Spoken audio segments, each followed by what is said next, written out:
This is Mike Sullivan. I'm a former IRS agent and teaching instructor with the Internal Revenue Service. Today I'm going to be talking to you is what do you do if you get a notice from IRS? I have worked at IRS for 10 years. I've been in private practice for 40 years. Yes, I have been doing this 50 years.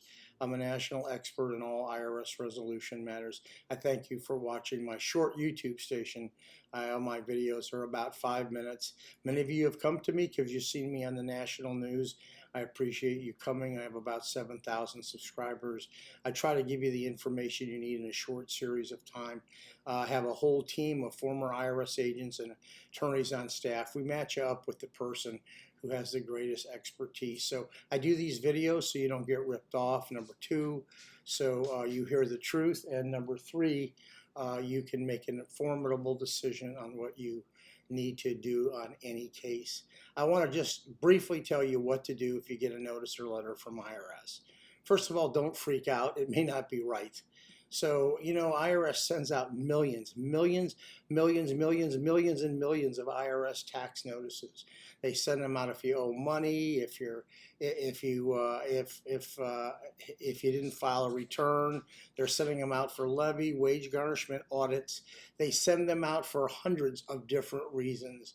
But the best thing I can tell you about is just don't freak out. The first thing you want to always do is you want to pull the tax return out that particular notice relates to and find out if it's right or wrong.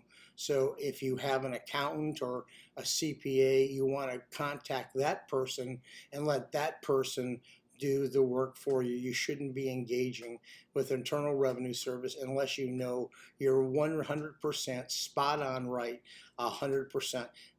You got to know the right numbers to call. It's hard to get through. It's not an easy thing to talk to IRS only because you can't get through. There's many ways you can communicate with them. You can try calling them, or at the end of the day, you can try going ahead and if you don't want to call them, you can try writing them a letter, but snail mail is bad.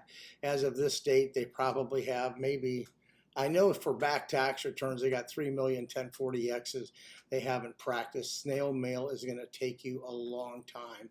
But the big moral of this story is just not to make a knee-jerk reaction and find out what's going on. The only information you need to make a faster reaction on is time-sensitive mail, like a pending IRS audit, a pending IRS collection, a pending IRS wage garnishment, a pending IRS bank levy. Those things you need to be a little faster. But the big thing I tell you is just stop worrying so much about the letter. Your day will come, you'll get your chance, and you'll be able to resolve it. A lot of people in the back of their mind can't calm their mind down because they're all worried and all that.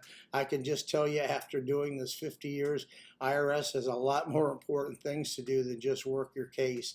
So just be patient with it, let it unfold, and if you can have somebody deal with it for you, it's a lot easier to. Generally, if it's something that came out of a tax office or an accountant or CPA or attorney's office, it's always best to let them handle it. Why? They know the ropes, they know how to call, but more than anything, just relax, don't get freaked out. Give me a subscription, I would appreciate it. I try to give you what you need. We're always available for free consultations. Thank you.